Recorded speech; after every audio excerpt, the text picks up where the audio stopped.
회사 측에서는 연봉 협상을 할 때 이직자들이나 구직자들이 너무 많기 때문에 그들이 가지고 있는 대안이 많습니다. 기본적으로 회사 측에 끌려다니는 경우들이 대부분인데요. 그렇다고 우리가 이제 끌려다닐 수만은 없잖아요. 협상의 팁에 대해서 제가 설명을 드려보겠습니다.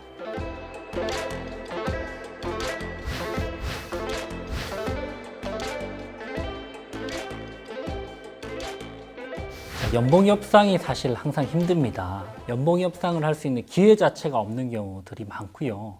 유일하게 우리가 연봉 협상을 할 수 있는 케이스가 아마 이직을 하실 때. 근데 문제는 이직 때 하더라도 그 연봉 협상이 쉽지가 않습니다. 회사 측에 끌려다니는 경우들이 대부분인데요. 전 직장의 근로소득에 대한 원청지수 영수증, 최근 3개월치 급여에 대한 부분들, 본인은 얼마를 원하는지 희망 연봉에 대해서 먼저 물어봅니다. 이미 정보에 있어서 우위를 가지고 시작을 하는 것이죠. 대리급 3년 차에게 우리가 지급할 수 있는 내부적인 기준은 이만큼이 한계이고요. 이 기준을 넘어설 수는 없습니다. 우리 기존에 있었던 직원들과의 형평성 문제도 있고요. 기준을 넘어서는 사례는 이때까지는 없었습니다. 이런 식으로 해서 먼저 기준점을 선점을 해버린다는 것이죠. 이건 제 실제 사례인데요. 뭐 이직할 때 희망 연봉을 적어서 내라고 할 때 적어서 냈는데 면접 때 그 금액에 맞춰주겠다. 바로 곧바로. 네네네. 어떠셨어요, 기분이? 좀 뭔가 찜찜하더라고요. 찜찜하고 아쉽고 그죠? 네. 조금 더 부를 걸. 그래서 우리가 이제 연봉 협상을 할 때 또는 일반적인 가격 협상을 할 때도 마찬가지인데 첫째 안에 지나치게 겸손할 필요는 없다. 첫째 안에는 한 번 정도 상대방이 반박할 것이라고 예상하고 너무 겸손하지 않게 본인의 목표치를 설정을 해서 이야기하는 게 좋습니다. 만약에 상대방을 너무 지나치게 배려한다든지 아니면 자신감이 조금 결여돼서 첫째 안을 조금 낮췄을 때 상대방이 덜컥 예스라고 하면 사실 우리는 너무너무 아쉽거든요. 조금 더 이야기해 볼 걸. 우리가 3,800만 원 이야기했는데 그쪽에서 바로 예스라고 하면 우리는 4천만 원 이야기해 볼 걸. 이런 생각이 든다는 말이죠. 그래서 우리가 협상을 할 때 기본적으로 상대방이 한 번 정도는 반박할 것이라고 가정을 하고 그 정도 목표치, 한번 깎였을 때도 괜찮을 정도의 목표치를 설정을 해서 이야기를 하는 게 오히려 불리한 상황을 방지할 수 있는 그런 방법이 아닌가. 그렇다고 우리가 이제 끌려다닐 수만은 없잖아요. 협상의 팁에 대해서 제가 설명을 드려보겠습니다. 첫 번째는요, 우리도 회사의 정보를 수집을 해야 됩니다. 회사의 내 포지션의 전임자가 받았던 연봉 수준이라든지 그것까지 구체적으로는 몰라도 대략적으로 사원급, 대리급, 과장급, 차장급, 부장급은 어느 정도 레인지에서 연봉을 받는지에 대해서 최대한 정보를 수집할 수 있어야 됩니다. 두 번째는 회사가 제시하는 기준점에 대해서 우리가 반박을 할 수 있는 나만의 기준점을 갖춰야 됩니다. 제가 현재 받고 있는 연봉이 3,600만 원인데요. 저는 이직을 함에 있어서 10% 정도 연봉이 인상되지 않으면 제가 굳이 이직을 할 필요는 없습니다. 그렇기 때문에 저는 4천만 원 정도를 최소한으로 생각을 하고 있습니다. 이런 식의 나만의 기준점이 있어야 됩니다. 만약에 전 직장을 대비해서 10%일 수도 있고요. 이 전 직장 대비 10%가 아니라면 예를 들어서 내가 제3의 기업이 나한테 오퍼했던 금액이라든지 아니면 업계 평균적인 금액이라든지 이런 구체적인 기준점을 삼아서 상대방에게 이야기를 연봉협상 담당자에게 이야기를 할 수 있다는 것이죠. 또 한 가지는 연봉협상 담당자가 사실 협상에 있어서 최종적인 의사결정권자는 아닐 겁니다. 실무적으로 협상을 할 뿐이지 결국은 보고를 드려가지고 위에 뭐 인사본부장님이라든지 사장님이 결재를 하실 거란 말이죠. 그러면 우리가 본인들이 기준에 벗어나서 조금 더 연봉을 받고 싶다면 그 부분을 어필할 수 있는 객관적인 증거 자료들을 좀 제출을 해줘야 결재를 득할 수 있는 시스템일 겁니다. 예를 들어서 내가 세일즈 직군이다라고 하면 내가 기존 직장에서 어떠한 세일즈 퍼포먼스를 냈었는지, 내가 개발자다, 어떤 개발을 기존에 했었고 어떤 기여를 했는지 이런 부분에 대해서 그들이 내부적으로 결재를 받을 수 있게끔 객관적인 증거 자료가 필요하다는 것이죠. 그리고 또 한 가지는 타이밍도 중요한데요. 제가 권해드리고 싶은 부분은 서둘지 마시라. 이번 협상 테이블에서 꼭 모든 것을 전부 다 논의하지 않아도 되니 상대방 회사 측에서 제시하는 연봉에 대해서 그날 즉답을 하지 마시라.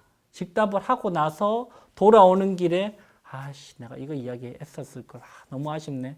이거 내가 좀 빠뜨렸는데 이런 식으로 하는 경우들이 많습니다. 저도 그런 협상 경험을 해봤고요.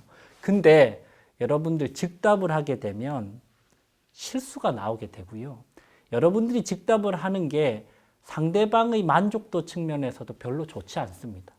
좋은 제안에 대해서 제가 긍정적으로 검토를 해볼 거고요. 제가 내일 정도에 다시 이메일로 회신을 드려도 될까요? 라고 하면서 일정 수준의 텀을 두고 협상에 대한 결과치를 이야기를 하는 게 오히려 여러분들이 실수도 줄이고 상대방의 만족도도 끌어올릴 수 있는 방법이 아닌가라는 생각이 듭니다. 사실 연봉이라는 게 채용의 이유가 되기도 하는데 그렇죠. 면접 때 이런 얘기를 하기는 좀 어려울까요? 사실은 시기적으로 봤을 때는 면접 때 채용 확정 전에 이런 이야기를 먼저 꺼내는 것은 조금 부담스러울 수 있고요. 상대방 입장에서도 너무 연봉만 밝히네 이런 생각이 들 수도 있거든요. 그래서 보통 프로세스상은 인터뷰를 2차례 아니면 3차례를 보고 나서 채용은 확정된 것 같습니다. 연봉 조건에 대해서 논의를 해볼 수 있을까요? 그러면서 정보를 요청을 합니다. 그걸 가지고 다시 이메일이 옵니다.